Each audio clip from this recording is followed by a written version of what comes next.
O deputado Luiz Felipe de Orleans e Bragança participou da edição de 2024 do CIPEC quando alertou sobre as estruturas que viabilizam a centralização de poderes em regimes totalitários. O deputado mostrou imagens de ditadores conhecidos e apontou: é muito fácil se mobilizar quando tem uma personalidade, uma cara. Ele é apenas o fulaninho visível de um grande sistema de apoio que existe, que a gente precisa desmobilizar. E precisamos tomar cuidado, muito cuidado. Luiz Felipe explicou que a esquerda dominou setores e estruturas e disse: eles usam essas estruturas para se garantirem no poder e implementarem um Estado totalitário. Mencionando coisas como saúde, educação, previdência, ele disse: ninguém nega que precisamos disso tudo, mas quem é que deve fazer isso? O deputado apontou que a direita não vem discutindo quem está encarregado de tudo isso, nem as premissas sobre as quais as políticas públicas se assentam. Ele disse: um movimento conservador de fato tem que começar a questionar todos os pilares construídos pela esquerda. Não podemos fazer o jogo deles. O deputado advertiu para pessoas que se rotulam como direita, mas que mantêm as estruturas da esquerda, seja por má fé ou por ingenuidade.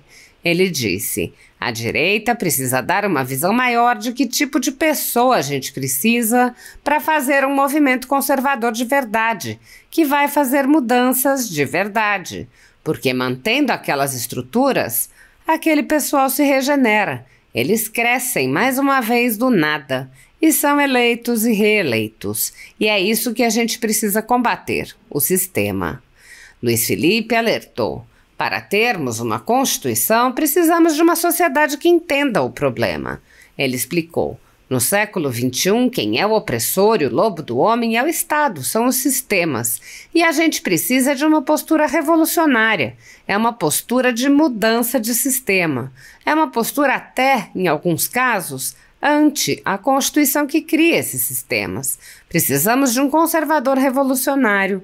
É uma postura de defesa da sociedade, de defesa da família, de defesa da fé, de defesa do nosso território, da nossa soberania, da nossa livre iniciativa. E nenhuma dessas coisas é do Estado. Isso tudo pertence à sociedade. E o Estado brasileiro joga contra. O deputado disse: precisamos sim de uma nova Constituição, porque a atual Constituição não representa nada disso do que eu mencionei. Ele apontou que a atual Constituição foi alterada ao ponto de estar hoje numa completa desvirtuação de todos esses princípios, relativiza absolutamente tudo. Ele questionou: e quem ganha com essa relativização? Quem interpreta. E quem é que interpreta a Constituição? O STF. Lembrando que os ministros do STF não são eleitos, o deputado apontou que não foi a sociedade que permitiu que eles assumissem superpoderes. Ele disse: como é que ele tem esse poder todo? Quem foi que deixou? O sistema constitucional deixou que o STF assumisse o poder. O Congresso Nacional deixou que o STF se tornasse uma ditadura.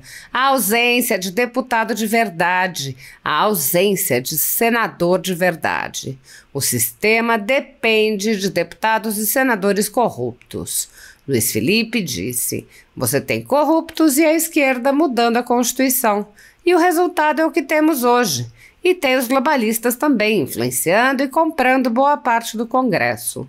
Ele acrescentou: a gente precisa de uma agenda para combater o que a gente já tem hoje, combater a ditadura, combater o totalitarismo.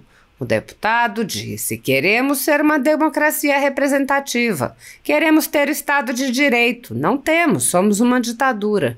Ele alertou: temos que entender o que não é uma ditadura. É a separação de poderes. O deputado fez um importante alerta: se não fizermos nada, estamos entregues à servidão. Luiz Felipe disse: eu garanto a vocês que a nossa geração é a mais qualificada da história do Brasil, capaz de fazer grandes mudanças para sempre no nosso país. Ele concluiu: a nossa liberdade aguarda a nossa mobilização.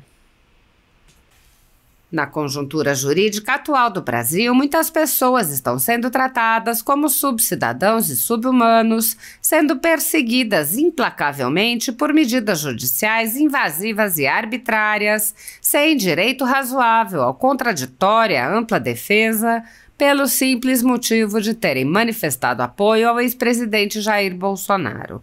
Por expressarem suas opiniões, são alvo de CPIs, de inquéritos secretos conduzidos pelo ministro Alexandre de Moraes no Supremo Tribunal Federal, ou são vítimas de medidas arbitrárias, como prisões políticas, apreensão de bens, exposição indevida de dados, entre outras. O ex-presidente Jair Bolsonaro chegou a advertir em um pronunciamento para uma manifestação da subprocuradora Lindora Araújo, da Procuradoria-Geral da República, que denunciou o uso da técnica da Fishing Expedition por parte do ministro Alexandre de Moraes. A técnica é comum nos inquéritos conduzidos por Moraes contra adversários políticos, jornais independentes e cidadãos que se expressam de maneira crítica contra a conduta de ministros da Suprema Corte. Neste modus operandi, o investigador promove uma devassa em pessoas escolhidas por ele para procurar algum indício ou algum motivo para acusação, em contrariedade ao preconizado pelo direito que deveria investigar fatos. Em inquéritos conduzidos em cortes superiores, observa-se um procedimento característico. Matérias da velha imprensa atribuem um rótulo ou marca a um grupo de pessoas e isso é tido como suficiente para quebras de sigilos, interrogatórios, buscas e apreensões, prisões e confiscos. As matérias e depoimentos de pessoas suspeitas são aceitas sem questionamento e servem de base para medidas cautelares contra as pessoas marcadas, após promover uma devassa nas pessoas e empresas no que é conhecido como Fishing Expedition. Os dados são vazados para a velha imprensa, que então promove um assassinato de reputações que dá causa a novas medidas abusivas. Conforme vários senadores já notaram, os procedimentos são comumente dirigidos aos veículos de imprensa independentes em evidente tentativa de eliminar a concorrência, controlar a informação e manipular a população brasileira. Os inquéritos são mantidos abertos por tempo indeterminado para continuarem a produzir seus efeitos devastadores sobre as vidas dos investigados que não têm meios para questionar as decisões. Em um inquérito administrativo no Tribunal Superior Eleitoral, seguindo esse tipo de procedimento, o ministro Luiz Felipe Salomão ordenou o confisco da renda de diversas pessoas, sites e canais conservadores, inclusive a Folha Política. A decisão recebeu elogios dos ministros Luiz Roberto Barroso, Alexandre de Moraes e Edson Fachin. E o inquérito passa de corregedor em corregedor, muitas vezes sem que a situação dos alvos seja sequer analisada. Após o ministro Luiz Felipe Salomão, já foram relatores do inquérito os ministros Mauro Campbell Marques e Benedito Gonçalves, e o atual relator é o ministro Raul Araújo. A decisão de Salomão não discrimina os conteúdos e atinge a totalidade da renda dos sites, com o objetivo de levar ao fechamento dos veículos por impossibilidade de gerar renda. Todos os nossos rendimentos de mais de 20 meses de trabalho são retidos sem base legal. Se você apoia o trabalho da Folha Política e pode ajudar a impedir o fechamento do jornal, doe qualquer valor à empresa Raposo Fernandes através do Pix, utilizando o QR Code que está visível na tela, ou o código ajude@folhapolitica.org. Caso não utilize Pix, há a opção de transferência bancária para a conta da empresa Raposo Fernandes, disponível na descrição deste vídeo e no comentário fixado no topo. Há mais de 10 anos, a Folha Política vem mostrando os fatos da política brasileira e dando voz a pessoas que o cartel midiático quer calar. Pix ajude@folhapolitica.org. Assista! referia, fala, é Vossa Alteza, não, é Vossa Senhoria, Excelência. Agora você até explica isso pra gente, por favor. Opressor, opressor. Bom dia, amigos. Ó, quem não falar bom dia é comunista, hein? Bom dia. Agora sim. Muito obrigado por estar me recebendo aqui. Os organizadores cometeram o erro de me convidar e eu cometi o erro de vir. Tô brincando aqui. Muito feliz de estar aqui com vocês. Eu quero falar um pouquinho do que está por trás disso tudo. Da onde que a gente precisa trabalhar como sociedade e como representante. Muito importante aqui. Tá? A gente se mobiliza muito fácil quando aparece essas entidades aí, ó. Quem gosta de algum desses aqui?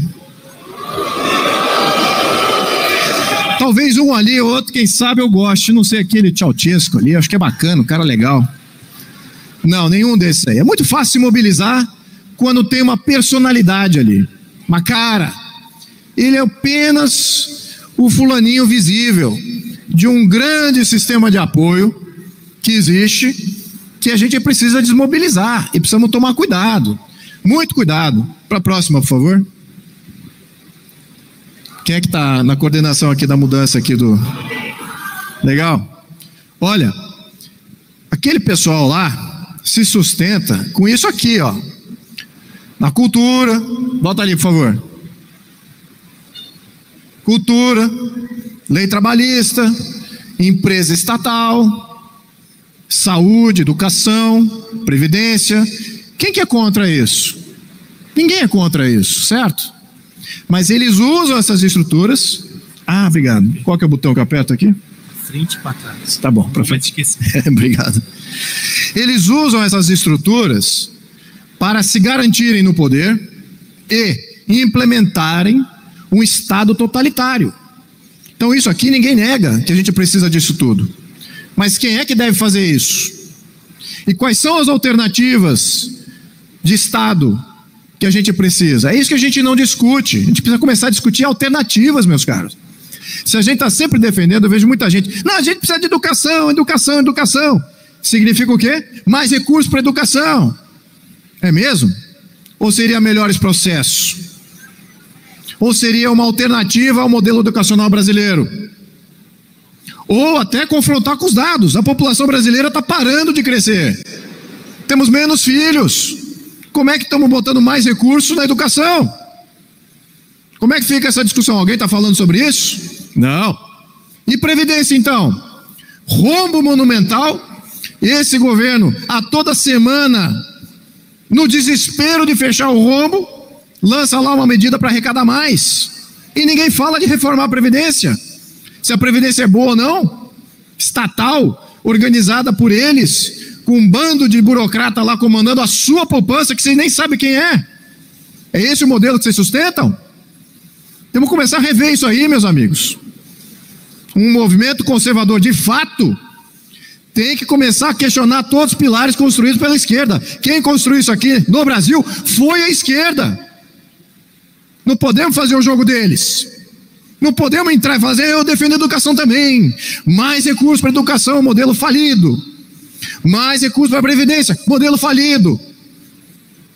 Mais recursos para o SUS. Base de corrupção. Todos isso aqui, vaza dinheiro por isso aqui.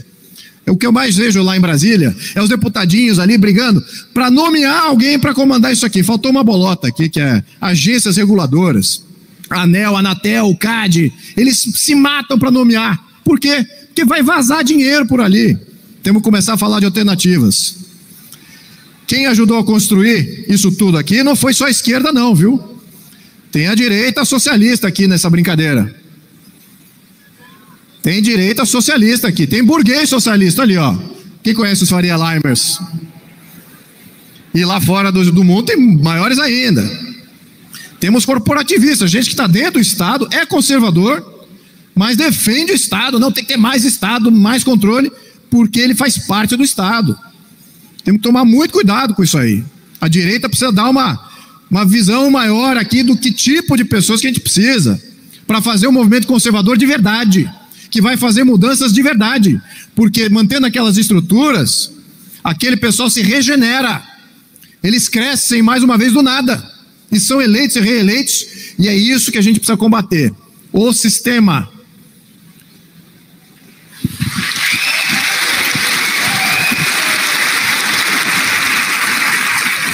Então, meus caros, essa apresentação aqui, vocês falaram do que eu devo tratar nessa fala.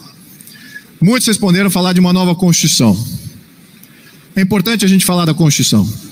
Mas, para termos uma Constituição, precisamos de uma sociedade que entenda o problema.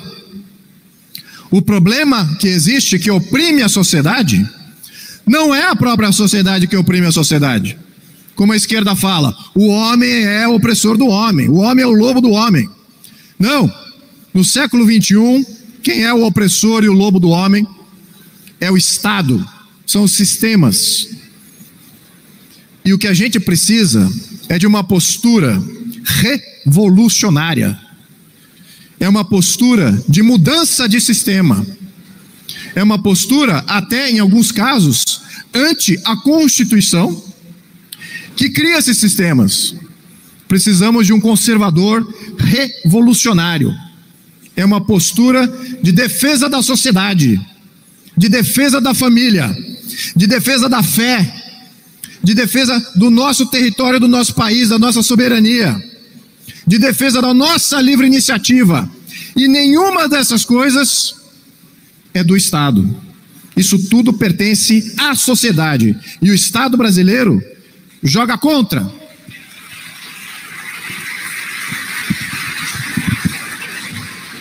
Precisamos sim de uma nova Constituição, porque a atual Constituição não representa nada disso que eu mencionei. Acreditem se quiser. Infelizmente. Pátria, família, fé, liberdade empresarial, soberania nacional, liberdades individuais, liberdade de ir e vir, liberdade de associação, de livre expressão, nada disso essa Constituição representa mais. Ela foi alterada ao ponto de estar hoje numa completa desvirtuação de todos esses princípios. Relativiza absolutamente tudo. E quem é que ganha com essa relativização? Quem interpreta. Quem é que interpreta? É a sociedade que interpreta a Constituição? Quem é que interpreta a Constituição? Quem? O STF. O STF foi eleito? Não. Será? É verdade, ele não foi eleito. Mas como é que ele tem esse poder todo? Quem é que deixou? A população deixou? Quem foi que deixou? O sistema constitucional deixou que o STF assumisse poder. O Congresso Nacional deixou que o STF se tornasse uma ditadura. A ausência de deputado de verdade, a ausência de senador de verdade. O sistema depende de deputados e senadores corruptos. Não quer os bons, os reformistas, os que estão do lado da sociedade. Ele quer aqueles que têm problema. E é isso que a gente precisa ver. Por que é necessário termos um plano para mudar isso tudo? Porque é isso aqui, ó. Isso aqui é a nossa realidade. 4 alterações constitucionais por ano. 4. Alguém consegue responder quantas dessas alterações constitucionais é em benefício da sociedade? É em benefício da livre iniciativa? É em benefício de qualquer coisa que eu mencionei aqui? Ninguém consegue, sabe por quê? Porque não são as emendas constitucionais é pró o sistema. Não é pró a sociedade nem pró o país. Já estamos daqui a 130 mudanças numa Constituição que tinha 200 e poucos artigos. Já alteramos 130 vezes. Nós aqui alteramos? Vocês foram convocados para fazer uma grande mudança constitucional em algum momento? Quem foi convocado? Tem uma parte que foi, a esquerda foi. Quem é que modifica a Constituição Nacional? O plano da esquerda. É o plano da esquerda que faz essas mudanças. E de quem mais? Dos corruptos. Então você tem corrupto e esquerda mudando a Constituição. E o resultado é o que temos hoje. Tem os globalistas também influenciando e comprando boa parte do Congresso Nacional, dos sistemas, e é muito fácil você comprar poder concentrado. É difícil você comprar um poder que é completamente descentralizado e disperso nas localidades. A gente precisa rever tudo isso. E claro, por que a gente precisa de uma agenda? Para combater o que a gente já tem hoje. Combater o totalitarismo. Combater a ditadura. Essa é a nossa realidade, meus amigos. Temos que ter um movimento, sim, conservador, para fazer grandes mudanças contra a ditadura e o totalitarismo.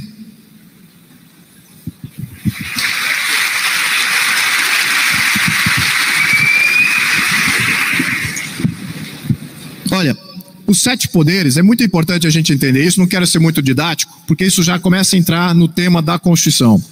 E com pouco tempo que eu tenho aqui, e o fórum, não é para a gente discutir os detalhes, mas já temos algumas propostas. Mas uma que é importante que a gente entenda é o seguinte: nós estamos, ou queremos ser, uma democracia representativa. Queremos ter o Estado de Direito. Queremos ter, não temos ainda. Temos, como eu falei, estamos numa ditadura, né? Todo mundo sabe disso. Internacionalmente também sabem disso.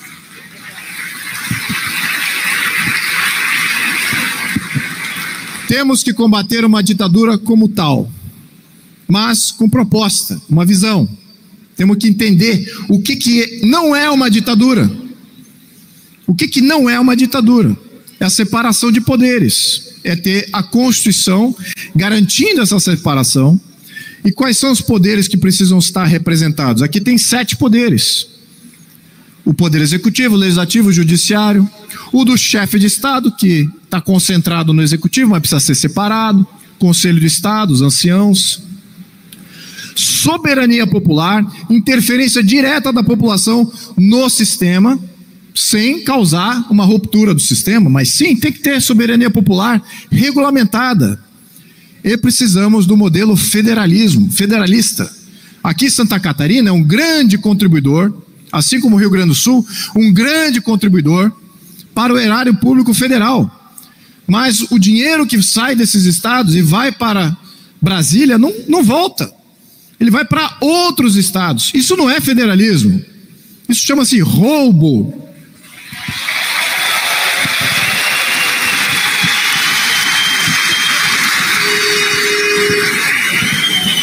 E certamente os estados que estão se beneficiando desses recursos, que são roubados, não termina na população local.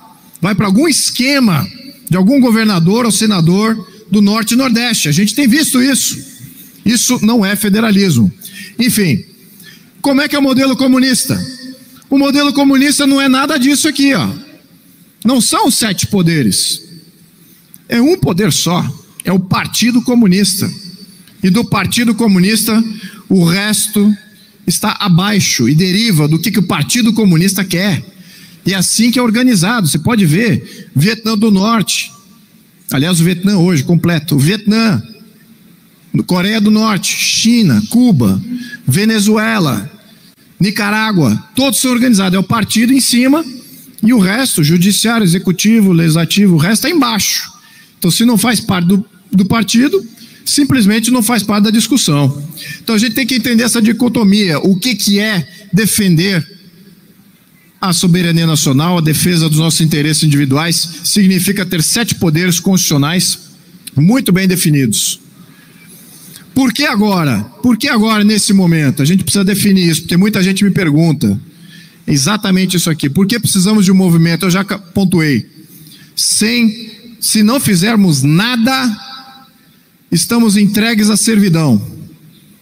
Se nós aqui e outros que estão nos assistindo, e os milhões de outros que votaram no presidente Bolsonaro, como sendo um grande protagonista e símbolo dessa grande mudança de pensamento que está acontecendo no Brasil, esses milhões precisam se erguer contra a servidão que é imposta pelo sistema.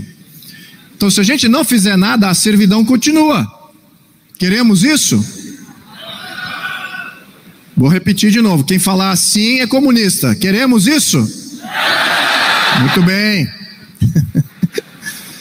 Só só se combate a peste pela raiz. Só se combate a peste pela raiz. A gente vive cortando grama, não estamos combatendo a raiz. Combatemos lá aquele filete de grama. Ah, não gosto de fulano, não gosto de cicrano. Espera aí, vamos ver se é o sistema que não está gerando isso. E a nossa geração, meus amigos, acreditem se quiser, muitos de nós pensam ainda de uma maneira apequenada do que é a nossa sociedade. Mas eu garanto a vocês que a nossa geração é a mais qualificada da história do Brasil. A nossa geração é a mais qualificada, capaz de fazer grandes mudanças para sempre no nosso país. Acreditem nisso. Não é ufanismo. Isso é uma observação. Vocês estão de parabéns. Estou muito honrado de fazer parte desse movimento. E claro, todos falam também, ah, mas será que agora, se a gente fizer um movimento agora, os caras vão lá e vão assumir o protagonismo disso?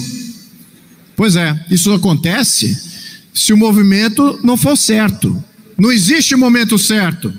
Em nenhum momento em que a Constituição foi mudada no mundo, os países que se libertaram, em nenhum momento foi o momento certo. Em nenhum momento 100% da população estava engajada.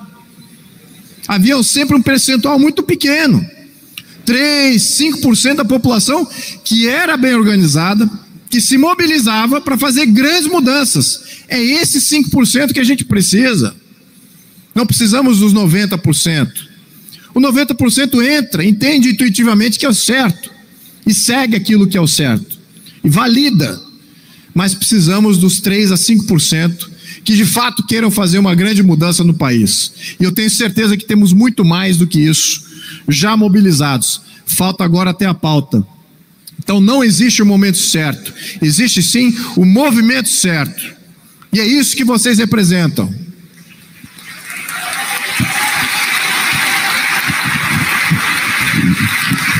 Meus amigos, sem mais, o que está em jogo é isso aí, a nossa liberdade. Nossa liberdade aguarda a nossa mobilização. Cabe a todos nós entendermos qual é o plano, qual é o objetivo, como executá-lo. Vocês fazem parte dessa grande aventura e vocês não sabem o privilégio que é isso, para quem estuda história como eu, de fazer parte de uma movimentação tão bonita quanto essa, defendendo só coisas positivas. Muito obrigado a todos vocês. Muito bom dia. Obrigado. Obrigado.